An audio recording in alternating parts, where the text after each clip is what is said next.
Hey everybody, it's Dr. Nsinga here on a sunny Sunday, thank goodness, and I actually have most of my voice back. I think I just might live. So today I actually wanted to create a couple of videos, but I've decided instead to combine them if you'll let me do that. One is, of course, what is close reading? I want to kind of talk through some definitions, and so you might even be able to see behind me, I've got my computer linked up to my TV, and I also have some things I'm going to read here, so forgive me if I look off. I'll still be talking to you. I'm just reading some things that I'd like to share. I'm also going to link these amazing resources in this particular announcement. Behind me, I guess it would be around me right now, I'm thinking, the way that this is working on Screencast-O-Matic. I've got 4 or 5 examples of close reading that I have put into place in my classrooms. So I really wanted not only to share with you some ideas about what close reading is, how we might employ it sanely, and of course, I want to then provide you with some examples of close reading I've asked my students to do, and strategies, heuristics, patterns I've asked them to employ when in fact they are close reading. It's not enough to just tell someone to take notes. I've learned that over time. It's not enough to tell someone to read closely, and it certainly isn't enough to only ask Socratic style questions and consider that close reading. If for no other reason than your students at some point or another will leave you. They will go on to another class, they will receive degrees, go to other schools higher up the chain, right? And they need to take with them, kind of like a movable feast, certain strategies that you create and employ. So I want you to think of an activity, the one you're creating, as some kind of strategy that someone could utilize with a text, the one that you've chosen, with a portion of that text, in kind of lining up with our assignment, but also as something that can be lifted and carried away into another reading experience, or what Louise Rosenblatt called reading events. So I really want you to think through, as you're crafting strategies for close reading, about making something, creating something that is memorable, that will give your students a better foothold as they become better readers. I was talking with one of you this past week about close reading, and you came to a conclusion that I wanted to share with others. And that is that in some ways, an activity like this, nay, I would say, I reminded this person, all of teaching, requires you to rewind to a time when you could not complete particular activities related to close reading. When you, for example, only read for plot and had not yet begun to think about ways in which you could take the concrete detail, the descriptors, the structure, the characters and their traits, and make more of them. This is what students might call hidden meaning. Our job is always to remind them that nothing is unhidden.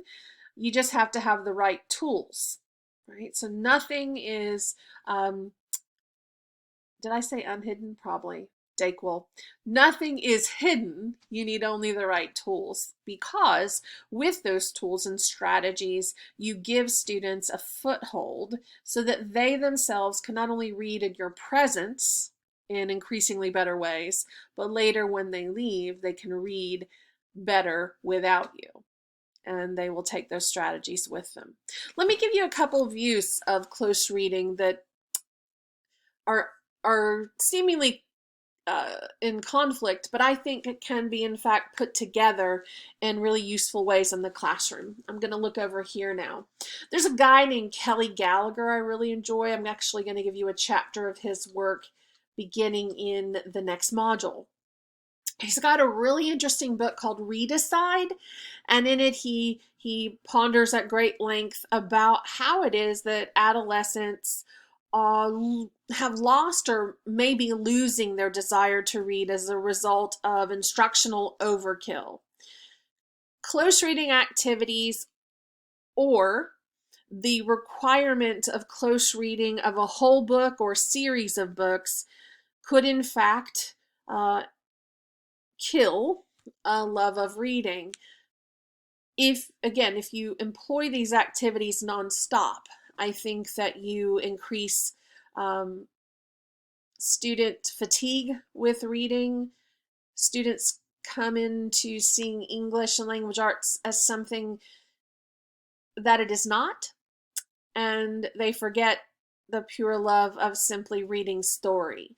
So here's what Gallagher says as he's worrying about close reading. He says, "What has gone wrong in our schools? The creation of Readicide through intensive overanalysis of literature and nonfiction. Young readers are drowning in a sea of sticky notes, marginalia, and double-entry journals, and as a result, the love of reading is being killed in the one place where the nourishment of a reading habit should be occurring, in school." So here Kelly Gallagher kind of bemoans this idea of constant uh, note taking, constant journaling, constant close reading. And he indicates that that kind of deluge of all sorts of activities can in fact create in young readers a desire not to read. And so I think he's right, which is interesting because I'm asking you to do a close reading activity for a group of ninth graders or entering first year students in college, according to your assignment sheet. I think he's right. I love Kelly Gallagher. Kelly Gallagher also has a whole book called Deeper Reading. And so you can see, even in Mr. Gallagher's work, that desire for balance. And that's really what I'm encouraging you to do, is not to overload your students with tons and tons of close reading strategies, but maybe choosing one or two that you practice on a consistent basis, not with every single chapter, not with every single book, but that you return to, kind of like a touchstone, one that they can remember and they can employ when they're reading not only in English and language arts, but in other classes. That's the goal of the person interested in increasing literacy, to provide 2, 3 tops, really kind of core strategies for reading better, and that you employ them over time in different texts, again, in balance, and you then provide students with the opportunity to move beyond simple comprehension and into application, evaluation, and on. So I like that quotation from Gallagher, but I am going to stray back towards the other side of this today as I provide for you some definitions of close reading and then some examples, like I said. So I understand in reading Gallagher's quotation that I'm providing you two sides of a coin. On the one hand, Gallagher's fear, and I share his fear, too much of anything in the classroom is dangerous, right?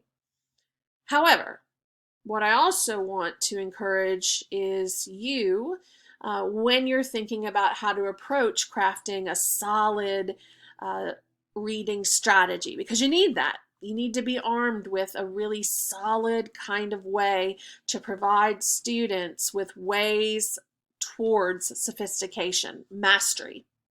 Okay, so let me talk to you then about what close reading is. And again, I'm going to provide this link for you soon at the end of this particular announcement today. So the first thing I want to focus on is, let me get to this idea of what close reading is, or what a close reading is. Sometimes you'll see folks assigning a close reading, and in some ways they're asking students to sustain close reading strategy over maybe an essay or some kind of assignment. So let me talk to you a little bit about what close reading is considered. Okay, and I'm going to use a couple of folks here in their words. So I really enjoy the Writing Center at Harvard, looking at their materials, and this comes from Patricia Kane. And she says close reading is making careful observations of something and then developing interpretations from those observations. I use these two words in my classes a lot. If you've ever had me for a class, you've heard me talk about the differences. If you haven't, I'm going to talk a little bit about what it means. So observing is what we can see in any given text, right? Even if this text were, say, I don't know, a cup of tea with milk, we would observe it, its color, the container. We would look for the qualities, the features of any given text. We would consider its context, right? That it's in my hand in my living room in Carrollton, Georgia, right? So we look at the features of a text and we observe the what. The next step is the how and the why. And that's when we're using what we've seen, the observations, to make educated interpretations. Without clear observations, we only have unsupported or unsubstantiated answers to the questions of how and why. So we have to have both working in tandem. This just happens to come first. Our observations are what we first see and experience. In the world, we might lead with the nose first, the eyes first, right? The mouth first. When we read, we lead with different kinds of language, recognizing those. 7 parts of speech, you know, the ways in which a particular genre functions, a film, you know, a poem, the devices. That's all observational. We have to teach students how to do this or they will never do this. Observe, interpret. Now in the world, interpretation is all. We have to learn to teach students how to do the observation. And that's where a close reading strategy functions, in that place where, again, you are far beyond this place, but this is a place I need you to get back to as you help others, whether it be through a 3-step process you come up with, right? A 4-step process, as you help others become better readers so that they can move beyond simple observation and into the world of interpretation, right? Argumentation. So the what is the observational, the how and the why is the interpretation. We do some of the how over here as we're maybe examining the way something is constructed, but we still haven't gotten into how our observation matters. And this leap between observation and interpretation is a very large leap. It happens in the most noticeable way between 8th and 9th grade, and then again between 9th and 10th. Those are the at least if we go with our developmental our developmental schema, the ones I've had you read about in chapter 1 of Bushman and Haas, we see that kids begin to move beyond concrete into abstract.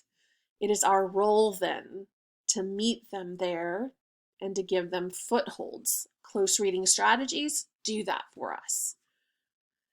I'm going to stop this video now, wherein I have actually talked to you a little bit about what close reading is, definitions for it, somebody talking against close reading, and then talk to you about observation and interpretation.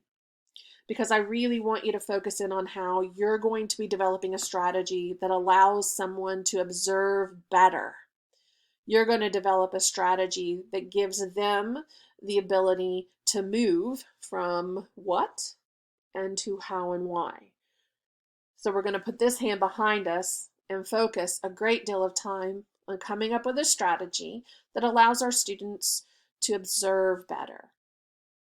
Next video, I'm going to show you some examples of what I mean. Okay, I'll be right back.